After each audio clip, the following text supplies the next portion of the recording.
आराम करना। आखिरी दिन तक उन्होंने इतने मॉन्स्टर्स मार लिए थे कि एग्जाम में एक सॉलिड स्कोर पक्का हो गया। ज़ीक ने लियम से पूछा कि इतना नॉनस्टॉप शिकार करने के बाद अब उसे असली लड़ाई की आदत हो गई या नहीं। हमेशा की तरह नरम दिल लियम ने कहा कि उसे अभी भी अपनी प्रोग्रेस का अंदाजा नहीं है, जो कि नॉर्मल है क्योंकि असली खून खराबे की आदत डाल पाना इतना आसान नहीं। ज़ीक को अब टाइमर की टेंशन होने लगी थी। सडन क्वेस्ट के लिए बस 1 घंटा बचा था और उसने 99 मॉन्स्टर्स 9 अलग अलग किस्म के हरा दिए थे। वो आखिरी किल के लिए हर जगह ढूंढ रहा था ताकि कोटा पूरा हो, लेकिन कुछ हाथ नहीं लग रहा था। उसने तो छोटे से छोटे जूं और कीड़े तक को निशाना बनाया पर कोई नया मॉन्स्टर नहीं मिल रहा। वो दिल ही दिल में उन जिमेंस के गुंडों को गालियां दे रहा था कि ये लोग बिल्कुल निकम्मे हैं। वो उसे मारने के लिए एग्जाम डंजन में जबरदस्त मॉन्स्टर्स भर रहे हैं, लेकिन वो ये भी ठीक से नहीं कर पाए। अचानक ज़ीक के स्पाइन में एक सर्दी सी दौड़ गई। उसके इंस्टिंक्ट्स ने उसे आने वाले बड़े खतरे के बारे में चेतावनी दी। जमीन हिलने लगी। लियम जो कैंपफायर के पास बैठा था वो हैरान रह गया। पथरीली जमीन लगातार कांपती रही और आखिर में टूटकर दरारें बन गईं। ज़ीक ने अपनी तलवार निकाल ली और लियम की तरफ दौड़ता हुआ चिल्लाया कि लूट का थैला छोड़ और भाग। बदकिस्मती से ये बड़ा सा भालू थोड़ा धीमा था अपने यंग मास्टर की बात सुनने में। ज़ीक को उसे फिर से बचाना पड़ा। उसके बड़े से जीसम को धक्का देकर साइड में किया। खून हर तरफ बिखरा। इस अचानक हमले ने जमीन को लाल रंग से भर दिया। अपनी धीमी रिएक्शन का नतीजा देखकर लियम के दिमाग में एक झटका सा लगा। ज़ीक के यूनिफॉर्म का स्लीव पूरा फट चुका था। उसका बायां हाथ खूनी और टूटा फूटा दिख रहा था। लियम घबराते हुए अपने यंग लॉर्ड के पास दौड़ा। ज़ीक ने उसे तसल्ली दी कि वो बिल्कुल ठीक है। उसके हाथ पर लगा खून मॉन्स्टर का है। जितना अचानक ये हमला था, ज़ीक के दिमाग में इतनी समझ थी कि उसने अपने दोस्त को सुरक्षित किया और एक जोर का वार भी किया। इस बार उसने लियम को कहा कि वो बस साइड में खड़ा रहे और फाइट को दूर से ऑब्जर्व करे। एक गंदा बदबू वाला बड़ा जानवर जो उनका मांस खाने के लिए बेताब था, उसके सामने ज़ीक का लियम पर ध्यान रखना और उसे अटैक से बचाना मुश्किल था।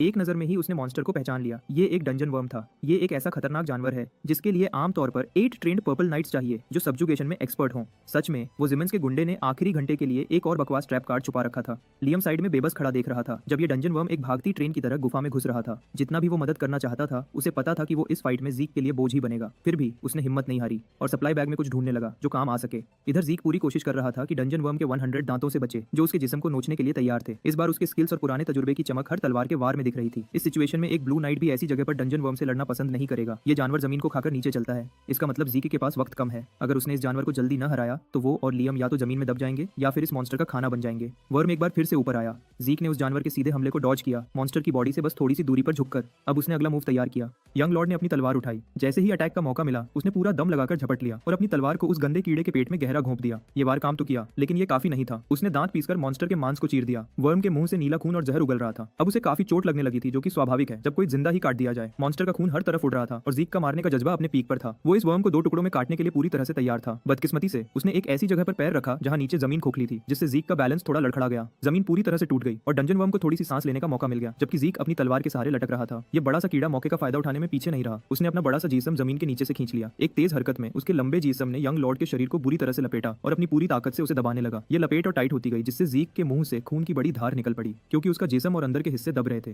तभी लियम ने अपना डर निकला, अपनी तलवार खींच ली और वर्म का ध्यान खींचने के लिए उसे घोंप दिया। लियम ने अपने लॉर्ड के ऑर्डर को न माना, जो कि था कि बस खड़ा रहे और देखता जा। उसने अपने तरीके से लड़ाई में हिस्सा लिया। उसका ये वार शायद ज़ीक को बचा गया क्योंकि इससे वर्म का ध्यान भटक गया और ज़ीक पर दबाव थोड़ा कम हुआ। ज़ीक का ऑटोमेटिक हीलिंग भी काम आया और उसकी अंदर की चोटों को एकदम से ठीक करने लगा। उसने जल्दी से अपने आप को वर्म के लपेट से छुड़ा लिया, पार्कूर करके सेफ जगह पर पहुंच गया। ज़ीक ने लियम से पूछा कि उसने ऐसा क्या किया जिससे वर्म ने ऐसा रिएक्शन दिया। लियम ने बताया कि उसने अपनी तलवार पर एनेस्थेटिक लगाया था, उम्मीद में कि मॉन्स्टर को एक जबरदस्त चोट दे पाए। ज़ीक को तुरंत समझ आ गया इसका मतलब क्या है। एनेस्थेटिक का मेन इंग्रेडिएंट बेलाडोना है। इंसानों के लिए ये बस सेंसेस को थोड़ा कमजोर करता है, लेकिन एक वर्म के लिए चाहे कितना भी बड़ा हो, बेलाडोना एकदम जहर के बराबर है। इतने जल्दी और स्ट्रेसफुल हालात में लियम ने वर्म की ये कमजोरी याद रखी और एनेस्थेटिक को सब्स्टिट्यूट के रूप में इस्तेमाल किया। उसकी ये तेजी और अडेप्टेबिलिटी सच में लियम की पोटेंशियल को दिखाती है। इतनी छोटी उम्र में ही वो ज़ीक के पास्ट लाइफ के मर्सिनरी किंग वाली निशानियां दिखा रहा है। लियम को अपने साथ रखना ज़ीक का एकदम सही फैसला था। लियम के इस योगदान को मानकर ज़ीक ने उसे अगले अटैक के प्लान में शामिल किया। क्रश होने वाली चोटों से पूरी तरह ठीक होकर ज़ीक ने अपनी स्पीड को हद तक बढ़ा दिया और वर्म के जिस्म पर चढ़ गया। अपनी तलवार तक पहुंचकर उसने सोर्ड को मॉन्स्टर के खुले जख्म से खींच लिया। तलवार हाथ में लेकर और वार के लिए तैयार, उसने लियम को इशारा किया कि एक साथ अटैक करो। जेंटल जायंट ने दांत पीस लिए और 3 दिन के नॉन स्टॉप शिकार का तजुर्बा एक डेस्परेट वार में निकल आया। बेलाडोना की एक और डोज ने वर्म के सिस्टम को तहस नहस कर दिया और उसे क्रैश कर दिया। जहर ने जानवर को काफी धीमा कर दिया, लेकिन गुफा में असली मॉन्स्टर ने अपना सोल मैनिफेस्टेशन चालू किया। अपनी तलवार को एक नीली चमक से भर दिया। जैसे उसने वादा किया था, ज़ीक ने वर्म को एक स्मूथ, सीधा और तीखा वार मारा। उसके बड़े से जिस्म को 2 टुकड़ों में काट दिया और उस गंदे कीड़े को खत्म कर दिया। इसके साथ ही वर्म नीचे गिरकर मर गया। ज़ीक जमीन पर वापस उतरा, एकदम कूल और ऑरा के साथ। उसके दिमाग में नोटिफिकेशंस बजने लगे। सडन क्वेस्ट पूरा हो गया था, जैसे वादा था। उसके अब तक के कारमा पॉइंट्स डबल हो गए थे इनाम के रूप में और 2 रैंडम बॉक्सेस भी मिल गए जो वो जब चाहे खोल सकता है। इससे उसके कारमा पॉइंट्स एकदम बवाल 790 तक पहुंच गए। जब ज़ीक अपने ढेर सारे कारमा पॉइंट्स की खुशी में डूबा हुआ था, डंजन के बाहर का मामला गर्म था। कैडेट्स निकल रहे थे, उनका इवैल्यूएशन होने होने वाला था। लाइन के सबसे आगे थी रिया तून और उसका ग्रुप। उसने 20 गॉब्लिन के सिर, 2 हॉबगॉब्लिन की लाशें और एक ऑर्क का जिस्म भी निकाला। टोटल में उसने 180 पॉइंट्स जमा किए। ये सर एबल के 200 पॉइंट्स के रिकॉर्ड के करीब था, जिससे बाकी कैडेट्स उसके प्योर ब्लड वाले पावर लेवल पर दंग रह गए। पासिंग ग्रेड था 130 पॉइंट्स और उसने आराम से उसे क्रॉस कर दिया। अगला नंबर था उस नकचढ़े बंदे का, ओवेन जिमेंस। उसने टोटल 120 पॉइंट्स बनाए। नॉर्मल कैडेट्स के लिए बस 70 पॉइंट्स चाहिए होते हैं, तो उसने काफी अच्छा किया। लेकिन रिया के ग्रेड के सामने ये फीका था। इस इंफीरियोरिटी कॉम्प्लेक्स वाले बंदे को रिया से जलन लगी। अगर जरूरत पड़ी तो वो एक और चालाक प्लान बनाएगा ताकि रिया का पत्ता साफ कर सके, ताकि वो फ्यूचर में रिया उसे ओवरशैडो न कर पाए। ओवेन पहले से ही रिया के लिए और जीक के लिए भी कोई साजिश सोच रहा था। और बात करते हैं उस शैतान की। ओवेन के कान खड़े हो गए जब उसने वो जानी पहचानी कॉन्फिडेंट आवाज सुनी डंजन से निकलते हुए। उसने मुड़कर देखा तो जीक ड्रेकर आराम से सबको साइड करता हुआ चला आ रहा था। उसका साथी लियम एक बड़ा सा डंजन वर्म का जिस्म उठाए चला आ रहा था। सबने उनके लिए रास्ता छोड़ दिया और वर्म के बारे में चुपके चुपके बातें शुरू हो गई। जहां तक सबको पता था, ऑर्क्स ही डंजन के सबसे बड़े मॉन्स्टर होने चाहिए थे। लियम ने वर्म का सिर जमीन पर पटक दिया, जिससे एक जोर का धमाका हुआ। जीक ओवेन के पास खड़ा हुआ और पूछा कि वो इतना हैरान क्यों लग रहा है। ये जानते हुए कि वो इस वर्म का ट्रैप बनाने का जिम्मेदार था, जीक ने उसकी आंखों में देखा और एक मजाकिया सवाल किया। ओवेन बस अपनी जीभ काट सकता था। इस चालाक बंदे को छेड़ने में जीक को बड़ा मजा आ रहा था। उसने ओवेन को कहा कि अपना वो पोकर फेस वापस लगा ले। फिर सोचा नहीं, ओवेन के चेहरे पर डर वाली शक्ल ज्यादा सूट करती है, और छेड़ने को बर्दाश्त न कर पाकर ओवेन गुस्से में निकल गया। इससे उसकी प्योर ब्लड्स के लिए नफरत और भी भड़क गई। उसने दिल ही दिल में कसम खाई कि जीक को इस बेइज्जती का बदला चुकाना पड़ेगा। जीक इस रिएक्शन से काफी खुश था। ये बात साइड में करके इंस्ट्रक्टर जो जीक और लियम का इवैल्यूएशन करने वाला था, उसने स्कोर शीट निकाली। ये था इंस्ट्रक्टर अंड्रे। एक सख्त चेहरा लेकर उसने स्कोरिंग शुरू की। जीक को थोड़ी सी टेंशन थी क्योंकि इस वर्म का सिर ही एकमात्र प्रूफ था कि उन्होंने इसे हराया। लेकिन अंड्रे ऐसा बंदा नहीं था जो चीजों को लापरवाही से देखे। इस वर्म ने उनके मरे हुए मॉन्स्टर्स के सिर वाला थैला खा लिया। आंड्रे ने बिना हिचक उस गंदे सिर में हाथ डाला। ऐसा सीन देखना कमजोर दिल लोगों के लिए नहीं था। जीक ने अपने नसीब का शुक्रिया अदा किया कि उसका इवैल्यूएटर अंड्रे था। भले ही वो वर्म की वजह से अपना थैला खो बैठा, लेकिन फेल होने का रिस्क नहीं उठा सकता था, इसलिए उसने सिर्फ वर्म का सिर प्रूफ के रूप में लाने का दांव खेला। आंड्रे शायद इस जगह का एकमात्र इंस्ट्रक्टर था जो वर्म के दांतों में फंसी मांस और चमड़ी को ध्यान से देखेगा। एक पूरी पोस्टमार्टम जांच के बाद आंड्रे ने अपने खून से भरे ग्लव्स फेंक दिए। उसने कंफर्म किया कि वर्म के मुंह में ग्रेमलिन्स, गॉब्लिन्स, हॉबगॉब्लिन्स, हेलहाउंड्स, ऑर्क्स और एक ट्रोल के टुकड़े थे। ट्रोल तो डंजन के मॉन्स्टर लिस्ट में था ही नहीं, और खून और गंदगी की मात्रा देखकर आंड्रे ने अंदाजा लगाया कि इस जानवर ने कई दर्जन सिर खा लिए थे। लेकिन बिना पक्के प्रूफ के सब कुछ काउंट करना नाइंसाफी होता। उसने फैसला किया कि हर किस्म का एक ही काउंट किया जाए। चूंकि ट्रोल और डंजन वर्म एग्जाम के क्राइटेरिया में नहीं थे, आंड्रे ने रिकॉर्ड्स देखे जिसमें लिखा था कि एक ट्रोल 3 ऑर्क्स के बराबर है और एक डंजन वर्म 6 के, यानी 90 और 180 पॉइंट्स। इससे जीक के टोटल पॉइंट्स 368 हो गए और इतने पॉइंट्स के साथ जीक और लियम आसानी से पास हो गए। दूसरे इंस्ट्रक्टर्स भी दंग रह गए। उनके जमाने में तो हेल हाउंड्स भी क्राइटेरिया में नहीं होते थे। कुछ कड़वे कैडेट्स ने विरोध किया कि ये इवैल्यूएशन नाइंसाफी है, क्योंकि जीक के पास सिर्फ एक डंजन वर्म का सिर था प्रूफ के लिए। वो सच में जीक को नीचे लाने की कोशिश कर रहे थे, जबकि उनमें से कोई भी एक ट्रोल से लड़ना तो दूर की बात, वर्म के सामने खड़ा भी नहीं हो सकता था। इस बात को ध्यान में रखकर ये मान लेना ठीक है कि जीक ड्रेकर एकदम अलग ही बंदा है। जीक को ये चुपके चुपके बातें पसंद नहीं थी, लेकिन ये पहले वाली बेइज्जती से बिल्कुल अलग थी। लेकिन उसे थोड़ी सी चिंता थी कि शायद उसने कुछ ज्यादा ही बवाल मचा दिया। ओवेन जिमेंस के पास इतना दम नहीं कि वो अकेला एग्जाम डंजन को मैनिपुलेट करे। वो अकेला नकचढ़ा एकेडमी सिस्टम से टक्कर नहीं लेगा। शायद पूरा जिमेंस क्लैन इस खतरनाक स्टंट के पीछे है। अब जीक पर हर किसी की नजरें थी। उसने ये नहीं सोचा था अब अपनी ताकत छुपाना शायद पॉसिबल नहीं होगा। अब वो बस इतना कर सकता है कि आगे के फैसलों में थोड़ी सावधानी से काम करे। जब वो निकलने वाला था, रिया ने उसे रोक लिया। उसकी आंखों में एक पक्का इरादा था और उसने कहा कि आज उसकी हार हुई। जीक को समझ ही नहीं आया कि ये लड़की क्या बोल रही है। उसने कभी इस बच्ची पर ज्यादा ध्यान नहीं दिया था। उस दिन बाद में जीक वेस्टर्न ग्रीन हाउस अरीना में गहरे सोच में डूबा था। अपने 780 कारमा पॉइंट्स के ढेर के साथ वो थोड़ा सा स्किल्स पे खर्चा करने के मूड में था। ड्रैकोनियन लेवल 1 स्किल में ग्लटनी था 50 पॉइंट्स का। उसने पहले इस स्किल को बेकार समझकर इग्नोर किया था, लेकिन अब 50 पॉइंट्स यूज करने से उसे कोई फर्क नहीं पड़ने वाला। तो उसने सिस्टम प्रॉम्प्ट खोला और परचेस कंफर्म किया। जैसे ही उसने ये किया, स्किल का डिस्क्रिप्शन एकदम बदल गया। अब ग्लटनी उसे कुछ भी खाकर एनर्जी में बदलने की ताकत देगा, और जो मॉन्स्टर्स ब्लड लाइन एबिलिटीज के साथ होंगे उन्हें खाकर वो उनकी स्किल्स भी ले सकता है। उसे थोड़ा अफसोस हुआ कि उसने ये स्किल एग्जाम से पहले नहीं खरीदा। इस नए स्किल को टेस्ट करने के लिए उसने एक मांस का टुकड़ा निकाला ताकि एनर्जी कन्वर्जन का एहसास हो सके। जैसे ही ग्लटनी स्किल एक्टिवेट हुई, जीक एकदम दंग रह गया जब एक काली रोशनी ने उसके हाथ से मांस छीन लिया। उसने अपने साये को देखा जो एकदम खाली वॉइड की तरफ फैल गया और मांस को निगल गया। वो मांस का टुकड़ा उस काले दलदल में गायब हो गया। पूरा एब्जॉर्ब होने के बाद उसे एनर्जी कन्वर्जन का असर तुरंत महसूस हुआ। जीक का हल्का सा सिर दर्द एकदम गायब हो गया, जैसे उसने अभी एक अच्छी सी नींद ली हो, भले ही थोड़ी देर के लिए। उसे लगा जैसे उसकी दिमागी थकान कम हो गई हो। वो एकदम ताजा महसूस कर रहा था, जैसे उसकी मेंटल और फिजिकल थकान पूरी तरह से दूर हो गई। यहाँ तक कि उसका इधर भी भर गया। इस छोटे से टेस्ट से उसे पता चल गया कि ग्लटनी पर 50 पॉइंट्स लगाने का डिसीजन अच्छा था। इस स्किल के साथ वो कई तरह के खतरों को काफी कम कर सकता है। अपने इन्फिनिट स्टैमिना के साथ मिलाकर जीक ने शायद एक बवाल कॉम्बो ढूंढ लिया है। अब वो 24 घंटे सीधा ट्रेन कर सकता है, बिना सोने या ट्रेडिशनल खाना खाने की जरूरत के। जब वो एक नए इविल ट्रेनिंग रूटीन शुरू करने वाला था, डेकर ने ट्रेनिंग हॉल के दरवाजे पर नॉक करके उसे रोक दिया। बटलर ने माफी मांगी और यंग मास्टर को एक जरूरी खबर दी। जीक की नई तलवार बनकर तैयार हो गई थी। ये सुनते ही उसका मूड अच्छा हो गया और वो सीधा गैलियन के वर्कशॉप में अपना नया हथियार देखने चला गया। पिछली जिंदगी में गैलियन ने उसे मेथिल और प्योर आयरन से बनी एक चीज दी थी, सोर्ड ऑफ रेडियंस ग्रैम, जो जीक की आखिरी सांस तक उसकी साथी रही। वो एक मशहूर तलवार बन गई थी जिसे कोई भी अच्छा फाइटर एक नजर में पहचान लेता था। इस बार उसने गैलियन को ड्रैगन का फैंग दिया था। उसने सोचा था कि एक एक्स्ट्रा मटेरियल से शायद वो ग्रेहम जैसा कुछ बनाएगा, लेकिन बात वैसी नहीं थी। उसके सामने एक सोर्ड बॉक्स में एक पूरी काली ग्रेट सोर्ड पड़ी थी, जिसके आसपास एक दबाव वाली काली हवा थी, बिल्कुल सोर्ड ऑफ रेडियंस के उलट। उसने उसने हैंडल पकड़ा और एक हाथ से तलवार उठाई। सिर्फ देखने से ज़ीक पहला बंदा होता जो कहता कि ये तलवार खूबसूरत नहीं है। उसने गैलियन से पूछा कि उसने इस सोर्ड की धार जानबूझकर नहीं बनाई या बनाना भूल गया है। फ्यूचर का लेजेंडरी लोहार ने समझाया कि ये ऐसा ही रगेड होना चाहिए। भले ही ज़ीक को थोड़ी शंका थी, लेकिन जब बात ब्लेड्स की आती है तो वो गैलियन के फैसले पर भरोसा करता है। अगर वो कहता है कि ये तलवार उसके लिए सबसे बेहतर है तो ज़ीक उसे पूरा सच मानेगा। इस तलवार का अभी कोई नाम नहीं था। गैलियन ने अपना बहुत दिमाग लगाया, लेकिन कितना भी सोचा उसे सही नाम नहीं मिला। तो इस ब्लेड का नाम रखने का मौका ज़ीक को मिल गया। ग्रेहम, सोर्ड ऑफ रेडियंस का नाम तो खुद गैलियन ने रखा था। लगता है ड्रैगन के फैंग के जुड़ने से हिस्ट्री का रुख ही बदल गया। बिना कुछ बोले ज़ीक ने एक खंजर समन किया और अपनी कलाई काटी। ये अचानक का हिंसक काम देखकर गैलियन घबरा और कंफ्यूज हो गया। अपने आप को जख्मी करके ज़ीक ने अपनी पैसिव हीलिंग फैक्टर को बंद करने की कोशिश की ताकि खून बहना जारी रहे। शुक्र है उसने पहली बार में ही ये कर लिया। खून बहते हुए उसने अपनी आंखें बंद की और लाल बूंदों को तलवार की सतह पर टपकाया। गैलियन को आखिर में समझ आया कि ज़ीक क्या करने की कोशिश कर रहा है। ये था खो गया हुआ सोर्ड नेमिंग रिचुअल, एक पुराना ड्वार्वन रस्म जिसमें कोई अपने हथियार को उसका फेटेड नाम देता है। हथियार का मालिक अपना खून, ऑरा और माना के साथ मिलाकर तलवार पर दाग लगाता है ताकि रस्म शुरू हो। जैसे ही रस्म शुरू होती है वो अपने सबकॉन्शियस दिमाग की गहराई में चला जाता है। वो वहां तब तक रहता है जब तक उसे परफेक्ट नाम नहीं मिल जाता। ये पुराना ड्वार्वन रस्म वक्त के साथ खो गया था, यहाँ तक कि मॉडर्न ड्वार्व्स भी इसे भूल चुके थे क्योंकि ये खतरनाक हो सकता है। ज़ीक के सबकॉन्शियस में वो और गहरा डूबता गया, अपने नए हथियार के साथ एक कनेक्शन बनाता हुआ और एक ना खत्म होने वाले स्क्रिप्चर्स के समंदर में तैरता हुआ। उन अनंत नामों के भंवर में से उसे वो एक फेटेड नाम चुनना था। ज़ीक ने अपनी आंखें खोली और अपने ब्लेड के लिए बिना डर के अनंत गहराई में छलांग लगा दी। ऐसा लगा जैसे सदियां बीत गईं। फिर स्क्रिप्चर्स का भंवर एकदम गायब हो गया। उसने अनंत समंदर में एक छोटी सी बूंद पकड़ ली। उसे अपने दिमाग के महल में एक ड्रैगन के होने का एहसास हुआ, स्टाइजियन ब्लेड बहामुट। इसके साथ उसका नया हथियार रजिस्टर हो गया और उसे एक धमाकेदार नाम मिल गया। ज़ीक ने आंखें खोली जब ब्लेड्स का राज बहामुट पर आकर ठहरा। उसका सबकॉन्शियस एक शैतानी ड्रैगन के नाम पर सेट हो गया। जागते ही गैलियन ने उसकी तारीफ के पुल बांध दिए क्योंकि उसे एक ऐसा रस्म पता था जो वक्त के साथ खो चुका था। अपनी कलाई पर बैंडेज लगाकर और ढेर सारा खून खोने के बाद ज़ीक ने समझाया कि उसे ये आइडिया ड्वार्वन हिस्ट्री पढ़ते वक्त अचानक आया था। एक उम्मीद भरी मुस्कान के साथ गैलियन ने ज़ीक से थोड़ी देर और रुकने को कहा, जबकि वो यंग मास्टर के लिए एक तोहफा लाने गया। आज ज़ीक को एक बीसली हथियार मिला और उसे पता चला कि वो अपने पैसिव स्किल्स जैसे हीलिंग को दबा सकता है। इसका मतलब है कि वो अब बड़े बड़े लोगों से अपनी सीक्रेट एबिलिटीज को छुपा सकता है, जैसे उसने ड्यूक के साथ किया था। ये चीज उसे कहीं बहुत काम आने वाली है। अभी के लिए उसे बैंडेज रखे रखना होगा, भले ही उसकी चोट नीचे ठीक हो चुकी हो। सबसे जरूरी बात, उसकी नई तलवार का इवैल्यूएशन एकदम स्काई हाई हो गया। स्टाइजियन ब्लेड बहामुट में एक इंडेस्ट्रक्टिबल गुण है और ऑरा कन्वर्जन की ताकत भी। इसके अलावा इसके कुछ फीचर्स सील हैं जो इसकी ग्रोथ के साथ खुलेंगे। पिछली जिंदगी में भी ज़ीक ने ऐसा कोई हथियार नहीं देखा था। ये इंडेस्ट्रक्टिबल गुण शायद ड्रैगन के फैंग से आया हो। अभी वो ऑरा कन्वर्जन के ख्याल से एकदम खुशी के मारे चांद पर है। इस तलवार को बनवाने के लिए उसने गैलियन के लिए मैजिक सर्किट्स बनाने में इतनी मेहनत इसलिए की थी क्योंकि ये एक बवाल ताकत है। ग्रेहम की कोर एबिलिटी ने ज़ीक को एक बीस्ट बना दिया था। जैसे ये एबिलिटी कहती है अब उसका माना, ईथर या कोई भी एनर्जी ऑरा में बदल सकती है। एक ऐसी पावर है जो वॉरियर्स के लिए जरूरी है, लेकिन ज़ीक इस पावर के साथ पैदा नहीं हुआ था। ऑरा कन्वर्जन ने उसे ब्लैक नाइट्स के लेवल तक पहुंचा दिया। आखिर में गैलियन माफी मांगते हुए अपने वर्कशॉप से वापस आया, अपना सामान तलाशने के बाद। जब उसने ज़ीक को अपनी नई तलवार पकड़े हुए देखा, एक खौफनाक ताकत छोड़ते हुए उसके हाथ से बॉक्स ऑलमोस्ट गिर गया। उसने साफ देखा कि तलवार के आसपास एक घना और क्लियर ऑरा लपेटा हुआ था। ये एक ऐसा कारनामा है जो पर्पल नाइट्स भी मुश्किल से कर पाते हैं। और भी जरूरी बात, गैलियन के हाथ में कुछ ऐसा था जो इस तलवार को और भी ऊपर ले जा सकता था। ज़ीक ने गैलियन के तोहफे को देखा, एक काला और सुनहरा शीट। ये गैलियन के मास्टर ने खुद बनाया था। ज़ीक ने अपनी पिछली जिंदगी में कभी इस लेजेंडरी लोहार के मास्टर के बारे में नहीं सुना था। जब उसने शीट पर निशान देखे तो वो शौक में लड़खड़ाने लगा। उस पर साफ लिखा था गोलन जोबर्ट का नाम, वो बंदा जो ब्लैक स्मिथिंग का सबसे बड़ा सरदार माना जाता था। गैन इस कॉन्टिनेंट का अनडिस्प्यूटेड बॉस है। ड्वार्व्स के बीच भी कोई उसका मुकाबला नहीं कर सकता। उसकी बनाई चीजों में सब कुछ परफेक्ट होता है और सब में स्पेशल एबिलिटीज होती है। कलेक्टर्स इन चीजों के लिए पागलपन वाली दौलत खर्च कर देते हैं। अब उसे समझ आता है कि गैलियन इतना एक्सपर्ट क्यों है। उसे सबसे बेस्ट बंदे ने सिखाया था। अगर ये वो गोलम है जिसकी लोग स्टोरीज सुनाते हैं तो ये तोहफा कोई सिंपल शीट नहीं हो सकता।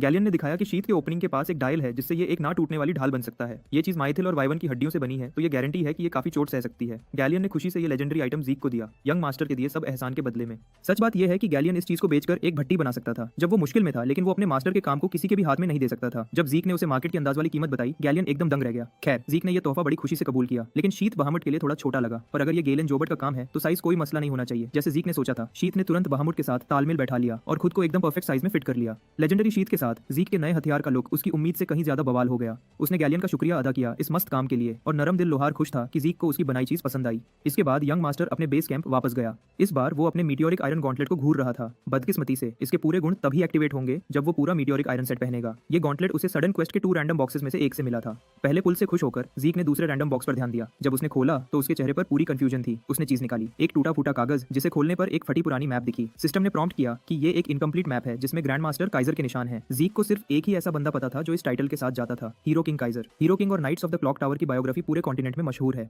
अपने नाइट्स के साथ काइजर ने क्रोनोस का शानदार किंगडम बनाया था, लेकिन ये कहानियां इतनी अजीब थीं और किसी हिस्टोरिकल रिकॉर्ड के बिना ये कभी साबित नहीं हुई। वक्त के साथ ये बड़ी बड़ी कहानियां सिर्फ काल्पनिक कहानियां मानी जाने लगी। ज़ीक के हाथों में एक पक्का सबूत था कि हीरो किंग सच में था। इस खुशी के साथ उसका सिस्टम एक्टिवेट हुआ और मैप के टूटे फूटे हिस्सों को रिस्टोर और एनालाइज करने लगा। पूरा होने पर फाइनल पोजीशन उसके मिनी मैप पर मार्क हो गई। ब्लॉटेड स्पॉट्स को जूम करके ज़ीक ने बारबेरियन टेरिटोरी के पास बड़े बड़े पहाड़ों का टोपोग्राफी पहचान लिया। अगर ये वही जगह है तो वहां जाना उसके सोच से ज्यादा आसान होगा। अपने सारे इनाम क्लेम करने के बाद सिस्टम ने प्रॉम्प्ट किया कि ट्यूटोरियल पीरियड अब खत्म हो गया। पूरी हुई मैप को पोटेंशियल क्वेस्ट आइटम के रूप में क्लासिफाई किया गया। हीरो किंग काइजर की सीक्रेट टेक्निक के लिए एक अचीवमेंट क्वेस्ट शुरू हो गया। बिना किसी टाइम लिमिट के ओल्ड किंगडम के खंडहरों में काइजर की विरासत हासिल करने से उसका सिस्टम इंटरमीडिएट एडमिनिस्ट्रेटर लेवल तक अपग्रेड हो जाएगा। ट्यूटोरियल पीरियड खत्म होने के बाद एडमिनिस्ट्रेटर एक्सेस के लिए क्वेस्ट अब दिखने लगेंगे। अब ऐसा लग रहा है कि बच्चे की साइकिल के ट्रेनिंग व्हील्स उतर गए हैं। असली खेल अब शुरू होने वाला है। ज्यादा एडमिनिस्ट्रेटर लेवल्स के साथ इनाम भी और बवाल होंगे। ज़ीक ड्रेकर एकदम बेताब है सिस्टम का सब कुछ हासिल करने के लिए। पहले उसने अपने बचे हुए पॉइंट्स खर्च करने का फैसला किया। 50 पॉइंट्स के लिए उसने लेवल 2 ड्रैकोनियन स्किल्स खोल दिए। इस अपग्रेड के पीछे दो जबरदस्त एबिलिटीज थी, ड्रैगन स्केल आर्मर और ड्रैगन क्लॉ। जैसे नाम से पता चल रहा है, ड्रैगन स्केल आर्मर यूजर को ड्रैकोनिक स्केल्स देता है जो हाई मैजिक रेजिस्टेंस देता है 80 कर्मा पॉइंट्स के बदले। दूसरी तरफ ड्रैगन क्लॉ उसे एक ताकतवर ड्रैगन क्लॉ समन करने देगा जो एक ही बार में दुश्मन को काट देगा। ये भी 80 कर्मा पॉइंट्स का है। अभी वो दोनों एबिलिटीज खरीद सकता है, लेकिन ये नहीं पता कि वो इतने पॉइंट्स दोबारा कब एक साथ जमा कर पाएगा। तो थोड़ा कंजूसी करना समझदारी होगी। पावर अप के लिए उतावला होकर उसने दोनों स्किल्स के साथ कुछ और चीजें खरीदी और भविष्य के लिए 400 पॉइंट्स बचा लिए। बिना एक पल गनवाए ज़ीक ने ड्रैगन क्लॉ को ट्राई किया, एक प्योर एनर्जी का प्रोजेक्शन समन करते हुए। एक तेज चुस्त हरकत के साथ उसके ट्रेनिंग अरीना का फर्श एकदम चीर दिया गया। क्लॉ की पावर देखकर ज़ीक का दिल खुश हो गया। ये पावर उसकी उम्मीद से कहीं ज्यादा बवाल थी। ड्रैगन स्केल आर्मर को टेस्ट करने के लिए उसने स्टीजन ब्लेड बाहमट उठाया और एक जोर का वार करने के लिए हाथ ऊपर किया, अपने हाथ को घने ड्रैगन स्केल से ढककर। बिना किसी रुकावट के उसने अपने आर्मर्ड हाथ को काटने की कोशिश की, लेकिन बाहमट वापस उछल गया। उसने ऑरा नहीं यूज किया, पर वार करते समय उसका इरादा हाथ काटने का था। ड्रैगन स्केल्स का इस्तेमाल बिल्कुल पूरे आर्मर प्लेट पहने जैसा है, चाहे वो बिल्कुल नंगा ही क्यों ना हो। ड्रैगन क्लॉ अटैक के लिए है और ड्रैगन स्केल आर्मर डिफेंस के लिए सिंपली परफेक्ट है। अगले कुछ दिन ज़ीक अपनी ट्रेनिंग में पूरी तरह डूब गया जब तक सेमेस्टर एग्जाम का दिन ना आ गया। ड्रेकर एकेडमी के सेंट्रल ट्रेनिंग हॉल में स्टूडेंट्स इंस्ट्रक्टर के रूल्स सुनते हुए लाइन लगाकर खड़े थे। इस एग्जाम में उन्हें ट्रेनिंग डमीज के खिलाफ लड़ना था जो स्पेशली फिजिकल फोर्स सहने के लिए बनाए गए थे। इन्हें चोट पहुंचाने का एक ही तरीका था, अपने हथियारों में ऑरा डालकर। डमीज को तबाह करना तो दूर की बात, जो बंदा एक छोटा सा निशान भी छोड़ पाए वो पास हो जाएगा। अगले सारे असेसमेंट्स नल हो जाएंगे और फेल होने वाले बंदों को दोबारा बेसिक्स से शुरुआत करनी पड़ेगी। कैडेट्स को ये एग्जाम का वजन समझने का वक्त भी नहीं दिया गया और इंस्ट्रक्टर ने एक एक करके नाम पुकारने शुरू कर दिए। जिन्होंने पहले नाम सुना वो साफ घबराए हुए दिखे। ओवेन जिमेंस अपने नालायक साथियों को नफरत से देख रहा था। उसने घर पर इन्हीं डमीज के साथ ट्रेनिंग की थी। उसका ऑरा ट्रेनिंग काफी सॉलिड था क्योंकि एकेडमी का ऑरा एजुकेशन उसके खानदान ने ही बनाया था। वो कॉन्फिडेंट था कि प्योर ब्लड अवेकनर्स भी उसके ऑरा कंट्रोल के सामने नहीं टिक सकते। जब उसका नाम पुकारा गया, ओवेन ने एक स्मर्क के साथ अपनी तलवार खींच ली। डमीज के बीच पोजीशन लेकर उसने अपना सोर्ड रेजोनेंस दिखाकर साथ के कैडेट्स को दंग कर दिया। कुछ इंस्ट्रक्टर्स भी इंप्रेस थे कि इतनी छोटी उम्र में वो इतनी एडवांस्ड स्किल में उस्ताद था। तेज और परफेक्ट फुटवर्क के साथ टेक्स्ट बुक सोर्ड्समैनशिप के जोर पर ओवेन हर जगह मारूवार छोड़ रहा था। वो प्रिसाइज और शार्प था। डमीज एक एक करके टूट रहे थे। कोई भी कैडेट जो उसके पहले गया उसकी इस शानदार परफॉर्मेंस से मुकाबला नहीं कर सका। काम खत्म करके ओवेन स्टेज के बीच में खड़ा हो गया, अपना क्लोक लहराते हुए एकदम हीरो की तरह। इंस्ट्रक्टर्स एकदम हाइप्ड थे। जिमेंस के लड़के की तारीफ कर रहे थे। कुछ ने तो कहा कि इस स्पीड से वो जल्दी ही सर एबल को पीछे छोड़ देगा। अगर ओवेन को किसी चीज से नफरत थी तो वो थी प्योर ब्लड से उसे बराबर समझना। फिर वो इंस्ट्रक्टर्स को कंफ्यूज छोड़ता हुआ गुस्से में नखरे दिखाकर निकल गया। ओवेन के बाद कैडेट्स पर परफॉर्मेंस का प्रेशर और बढ़ गया, जिससे उनकी परफॉर्मेंस एकदम खराब होती गई। साफ था कि वो उस लड़के के शानदार काम से डर गए थे। फिर भी एक भी स्टूडेंट फेल नहीं हुआ। हर कैडेट अपनी तलवार में थोड़ी बहुत ऑरा डाल पाया। स्पेशल क्लास से ये उम्मीद तो बनती थी, लेकिन ऐसी जगह पर जहां जीनियसेस भरे पड़े हैं, असली प्रोडिजी हमेशा बाकी सबसे ऊपर खड़े होते हैं। रिया तुम स्टेज पर आई और एक अदब से झुककर ग्रीट किया। शुरू करने से पहले उसने इंस्ट्रक्टर से एक रिक्वेस्ट की। एक पक्के इरादे वाली नजर के साथ उसने कहा कि उसका ग्रेड ड्रैगन स्लिंग आर्ट्स के हिसाब से हो। उसे पता था कि ये हाई रैंक्ड कैडेट्स के ग्रेडिंग क्राइटेरिया है। भीड़ में ओवेन ने रिया के इस घमंड पर थू-थू किया, सिर्फ इसीलिए क्योंकि उसे प्योर ब्लड अवेकनर के रूप में सराहा गया था। तलवार में ऑरा डालकर ड्रैगन स्लिंग आर्ट्स का इस्तेमाल करना दो अलग अलग बातें हैं। सिर्फ ऑरा ब्लेड बनाए रखना भी एकदम जोर का कंसंट्रेशन मांगता है। ड्रैगन स्लिंग आर्ट्स में हर एक मूवमेंट के लिए छोटी छोटी एडजस्टमेंट्स करनी पड़ती हैं, जो इसे एकदम मुश्किल बना देता है। ओवेन सोच रहा था कि रिया बस एक दो वॉर ही कर पाएगी और उसका ऑरा खत्म हो जाएगा। वो पहले से ही उसकी हार की दुआ कर रहा था, ये सोचकर कि रिया बस उससे एक कदम आगे निकलने की कोशिश कर रही है। इंस्ट्रक्टर ने साफ किया कि इस क्राइटेरियन में पास होने की रिक्वायरमेंट्स बहुत सख्त हैं, लेकिन रिया फिर भी आगे बढ़ना चाहती थी। आखिर में उसने अपनी पतली सी तलवार उठाई और उसमें ऑरा डाल दिया। सबकी नजरें उस पर थीं। तलवार हाथ में आते ही उसका अंदाज और भी तीखा हो गया। जब उसने पहला अटैक किया तो सबसे करीब का डमी दो टुकड़ों में कट गया, टुकड़े टुकड़े होकर बिखर गया। दूसरा, तीसरा और आखिर में आखिरी डमी भी उसी तरह टूट गया। जब वो आखिरी टारगेट तक पहुंची, रिया का ऑरा अभी भी पूरा जोर से चल रहा था। उसकी कंट्रोल और ताकत का सबूत दे रहा था। एक नजर में कोई भी कह सकता था कि इस परफॉर्मेंस के सामने ओवेन की परफॉर्मेंस बच्चों का खेल लग रही थी। कैडेट्स ने यह बात समझ ली। ओवेन और रिया अब एक ही लीग में नहीं थे। ओवेन का घमंड और उसका ऑरा कंट्रोल रिया के सामने कुछ भी नहीं था। ओवेन अपना सिर भी स्टेज की तरफ नहीं उठा सका। उसने अपना होठ इतना जोर से काटा कि वो ऑलमोस्ट फट गया। अपनी पावर दिखाने के बाद रिया ने कैडेट्स की लाइन की तरफ मुड़कर अपनी तलवार उठाई और किसी की तरफ इशारा किया। ओवेन अपने नकचड़े स्वभाव के साथ सोचा कि रिया उसका मजाक उड़ा रही है। फिर उसे एहसास हुआ कि वो उसकी नजरों में एकदम बेकार बंदा है। असल में रिया तो लाइन के सबसे पीछे खड़े लड़के को देख रही थी। उसका ओवेन जैसे डिल्यूजनल और बेकार साइड कैरेक्टर से मुकाबला करने का कोई इरादा नहीं था। वो तो खुद मेन कैरेक्टर ज़ीक से टक्कर लेने की कोशिश कर रही थी। ज़ीक ने अपना सिर खुजलाया, इस झंझट से परेशान होकर। जब रिया उसे सबके सामने घूरकर चैलेंज कर रही थी तो वो इग्नोर करने का नाटक नहीं कर सकता था। ऐसे में उसने बस उम्मीदों पर खरा उतरने की कोशिश की। हाथ उठाकर उसने इंस्ट्रक्टर से कहा कि उसका भी ग्रेड ड्रैगन स्लिंग आर्ट्स के हिसाब से हो। एक जूनियर इंस्ट्रक्टर को गुस्सा आ गया। उसने सोचा कि ये लड़का बस रिया का काम आसानी से करते देखकर दिखावा कर रहा है। शुक्र है लीड इंस्ट्रक्टर ने बीच में आकर ज़ीक को और कोई परेशानी नहीं दी और उसे अप्रूवल दे दी। एक चालाक सी मुस्कान के साथ ज़ीक स्टेज पर चढ़ गया। जूनियर इंस्ट्रक्टर उसे डांटना चाहता था क्योंकि उसने ज़ीक को एक बार भी क्लास में नहीं देखा था। शायद उसे पता नहीं था कि इस कैडेट ने इंस्ट्रक्टर आंड्रे के साथ शर्त जीती थी, जिससे वो वो सारी रिक्वायर्ड लेक्चर से छुटकारा पा गया था। और वैसे भी ज़ीक ड्रेकर एक जनरेशनल टैलेंट है, एक सुनहरी रोशनी वाला प्योर ब्लड अवेकनर। हाल ही में उसने डंजन एस्केप एग्जाम में सर एबल का इम्पॉसिबल रिकॉर्ड भी तोड़ दिया। ज़ीक ड्रेकर को थोड़ा स्पेशल ट्रीटमेंट मिलना बिल्कुल बनता है। अपना ईथर स्टिमुलेट करके स्टाइजन ब्लेड बहामट ने ऑरा कन्वर्जन चालू किया। अब जब वो सीरियसली कर रहा था, ज़ीक ने देखा कि अपनी पूरी ताकत का इस्तेमाल करना एकदम मुश्किल था।